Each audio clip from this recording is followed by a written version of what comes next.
যে জ্যেষ্ঠ নাগৰিকসকলৰ কাৰণে বিশেষ চিকিৎসাৰ ব্যৱস্থা থাকিব, সেইটো ভাল। আৰু তেনেকে আমাৰ যিবিলাক মানুহৰ নিম্ন আয় সেইসকলৰ কাৰণেও তেনেকুৱা এটা আঁচনি হ'লে ভাল। আৰু আজিৰ এই অনুষ্ঠানটোৰ বাবে মই ডক্টৰ নমৰ বৰা ডাঙৰীয়াৰ লগতে পৰিয়াল আৰু তেখেতসকলৰ চিকিৎসকসকল আৰু কৰ্মচাৰীসকল আটাইলৈকে মই ধন্যবাদ জনালোঁ। আৰু নতুন বছৰটো আটাইৰে মংগল হওক। আৰু এই ক্ষেত্ৰতে মই ক'ব খোজোঁ যে আমাৰ সুন্দৰ পৰম্পৰাগত খাদ্য আছে। এখন আমাৰ পূজৰ বৰুৱাই মানে কৈ গৈছে যে অসমীয়া খাদ্য বিশ্বৰ ভিতৰতে ভাল। কাৰণ প্ৰথমতে আমি এই কলাখাৰৰ আঞ্জা খাওঁ, খালে আমাৰ এচিডিটিটো নাইকিয়া হয়। এইটো ৰামদত্ত বুজাৰ বৰুৱাই কোৱা কথা। তেওঁ আমাৰ মহেন্দ্ৰ মোহন হস্পিটেলৰ ছুপাৰিনটেণ্ডেণ্ট আছিল। তেওঁক মই এবাৰ যেতিয়া সুধিলোঁ যে আপুনিতো লণ্ডনত থাকিলে 8 বছৰ, ডাবল FRCS, পৃথিৱীৰ চব দেশ ঘূৰিছে, কোনখন দেশৰ খাদ্য ভাল? তেওঁ ক'লে যে অসমীয়া খাদ্য ভাল। অসমীয়া খাদ্য কেনেকৈ বোলে? এইটো আমাৰ খাদ্যটো যথেষ্ট বিজ্ঞানসন্মত। কাৰণ আমি প্ৰথমতেই কলাখাৰ খাওঁ, এচিডিটিটো নাইকিয়া হয়। তাৰপিছত মাছে মঙহে খাওঁ, আৰু শেষত আমি এই যে টেঙাৰ জোল খাওঁ, ঔটেঙাৰে হওক বা কৰ্দৈৰ জোলেই হওক, এইটো হজমটো মানে ঠিক কৰি পেলাই। গতিকে এই প্ৰক্ৰিয়াটো যেতিয়ালৈকে আমাৰ আছিল, আমাৰ বেমাৰ নাছিল, খুব কম আছিল বেমাৰ। যেই আমাৰ এই মানে বিৰিয়ানী, চাউ আৰু ফাষ্ট ফুড, এই নানা ৰকমৰ আজিকালি আমি আৰু সেইবিলাক মনতে নাথাকে। ৰাস্তাৰ বাটে পথে চবতে খালি মানে ইমান লেতেৰা পৰিৱেশত। আজিতো আমাৰ বাতৰি কাকতত ওলাইছোঁ চিংৰাত বোলে এটা দাগ পাইছে কাৰোবাৰ।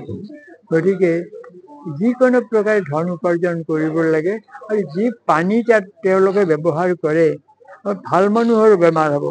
এই ক্ষেত্ৰত আমাৰ চিকিৎসকসকল সাৱধান হ'ব লাগে, আমাৰ সমাজ সেৱকসকল সাৱধান হ'ব লাগে, আমাৰ সাংবাদিকসকলেও ক'ব লাগে যে আজি আমাৰ ইয়াতে গুৱাহাটীকে ধৰি মহানগৰসমূহত মানে খাদ্য বিতৰণৰ বা খাদ্য পৰিৱেশনৰ যিটো পৰিৱেশ, এইটো ভাৰতবৰ্ষ আন ক'তো নাই। এনেকৈ অস্বাস্থ্যকৰ পৰিৱেশত খাদ্য বিতৰণ কৰা নহয়। গতিকে আমাৰ চৰকাৰে এই ক্ষেত্ৰত দৃষ্টি দিব লাগে। যেনেকৈ খাদ্য ব্যৱহাৰ কৰিব নালাগে, পৰিৱেশন কৰিব নালাগে। আৰু প্ৰত্যেকে সচেতন হ'ব লাগে যে আমাৰ সুন্দৰ খাদ্য আছে, টেঙা জোল আছে, আমাৰ শাক পাচলি আছে নিৰ্ভেজাল। গতিকে আমাৰ পৰম্পৰাগত যিটো খাদ্য, পৰম্পৰাগত পিঠা পনা যিবিলাক আমাৰ, সেইবিলাক সুন্দৰ। মই এতিয়াও কাৰোবাক সোধোঁ আপোনাৰ স্বাস্থ্য কেনে? মানে 90-95 বোলে ভাল। কি কাৰণে ভাল? বোলে মই সদায় বাৰীৰ শাক পাচলি খাওঁ, বাৰীৰ পুখুৰীৰ মাছ খাওঁ। গতিকে মই এতিয়া 95 বছৰতো দপদপীয়া হৈ ডেকা ল'ৰাৰ দৰে আছোঁ। কিন্তু এতিয়া 30-32 বছৰতে এনেকৈ বেমাৰ হ'বই। এইবিলাক খাদ্য খালে, এতিয়া যিবিলাক খাদ্য পৰিৱেশন কৰা হয় দোকানবিলাকত, এই খাদ্য খালে মানে ভাল মানুহৰো বেমাৰ হ'ব। গতিকে এই ক্ষেত্ৰত সচেতন হ'ব লাগে, সকলোৱে এইটো প্ৰচাৰ কৰিব লাগে। আৰু এইখিনি ব্যক্তিগত কথা হ'লো, আপুনি 70 দশকৰ পৰা আপুনি অগ্ৰদূতৰ জৰিয়তে অসমৰ এক বৰ্ণিল যাত্ৰা অগ্ৰদূত আৰম্ভ কৰিছে। লেখা আৰম্ভ কৰিছে নহয়। হয় হয়, পাইছো। মই মানে হাইস্কুলত পঢ়ি থাকোঁতেই বহুতে আচৰিত হ'ব, তেতিয়াই মই ষ্টেন গান চলাব শিকিছিলোঁ, গৰিলা যুদ্ধত ট্ৰেইনিং শিকিছিলোঁ। মই ক্লাছ 8ত থাকোঁতে এবাৰ জেলত গ'লোঁ, দ্বিতীয়বাৰ আকৌ জেলত গ'লোঁ ক্লাছ 9ত থাকোঁতে। গতিকে আমাৰ দৰে মানে সংঘাত মই জীৱনত সফল হোৱা বুলি কেতিয়াও নকওঁ। এইটো এই ৩৯তম বৰ্ষপূৰ্তি অনুষ্ঠানত আমাৰ বিশেষ তাৎপৰ্য হ'ল আমাৰ জ্যেষ্ঠ নাগৰিকৰ সংখ্যা দিনক দিনে বাঢ়িব লাগিছে। বৰ্তমান অসমত জ্যেষ্ঠ নাগৰিকৰ সংখ্যা প্ৰায় ৩০ লাখৰো ওপৰত আৰু বৰ্তমান যুগৰ পৰিৱৰ্তনৰ লগে লগে তেওঁলোকৰ লগত ল'ৰা ছোৱালী বা বংশ পৰিয়াল সাধাৰণতে থাকিব নোৱাৰে, তেওঁলোক অকলশৰীয়া হৈ গৈছে। চহৰতেই হওক বা গাঁৱতেই হওক, আৰু তেওঁলোকক স্বাস্থ্য সেৱাৰ প্ৰয়োজনটো খুবেই বেছি।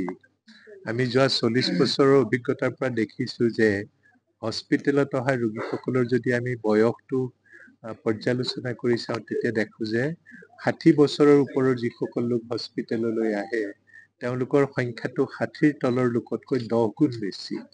তাৰমানে তেওঁলোকক বেছিকৈ স্বাস্থ্য সেৱাৰ প্ৰয়োজন, কিন্তু সেইখিনি তেওঁলোকৰ কাৰণে সহজতে উপলব্ধ নহয়, কাৰণ তেওঁলোকৰ আশ্ৰয়বিলাকো কমি যায়। ল'ৰা ছোৱালীয়ে চাকৰি বাকৰিৰ সূত্ৰে বা পঢ়া শুনাৰ কাৰণে বাহিৰত থাকিব লগা হয়, লাগ বুলিলেই ওচৰলৈ আহি পাব নোৱাৰে। গতিকে তেওঁলোকৰ কাৰণে আমি আজি এই দিনটোত এখন বিশেষ আঁচনি আগবঢ়াই দিছো, আৰু সেই আঁচনিখন আগবঢ়াই লৈ যোৱাত সুবিধা হ'ব এইকাৰণে যে আমাৰ ইতিমধ্যে প্ৰায় ৩,০০০ সক্ৰিয় স্বাস্থ্য মিত্ৰ অসমৰ গাঁৱে ভূঞে কাম কৰি আছে। এই স্বাস্থ্য মিত্ৰসকলৰ সহায় লৈ অকল চহৰ অঞ্চলত থকা বয়োবৃদ্ধ লোকসকলৰ কাৰণেই নহয়, গাঁও অঞ্চলত থকা লোকসকলৰ কাৰণেও এই আঁচনিখন আমি লৈ যাব পাৰিম। এই আঁচনিখনৰ জৰিয়তে আমি তেওঁলোকক ঘৰতে ব্লাড প্ৰেচাৰটো বিনামূলীয়াকৈ চাই দিয়াটো, ব্লাড চুগাৰটো চাই দিব পাৰিম, ECGখন লৈ দিব পাৰিম। লগতে GNRC যিটো ইমাৰ্জেঞ্চি ব্যৱস্থা, সেই ব্যৱস্থাটোৰ দ্বাৰা তেওঁলোকে খুব কম খৰচতে এম্বুলেন্স, GNRC প্ৰায় 60খন এম্বুলেন্স আছে অসমৰ বিভিন্ন জেগাত স্থাপন কৰা হৈছে। এই এম্বুলেন্সখনত আহি GNRC পোৱাৰ লগে লগে তেওঁলোকৰ পৰীক্ষা নিৰীক্ষাবিলাক ফ্ৰী হৈ যায়, এক্সৰে ফ্ৰী হৈ যায়, ECG ফ্ৰী হৈ যায়, বহুখিনি তেজৰ পৰীক্ষাত পইচা দিব নালাগে, CT স্কেন পৰ্যন্ত।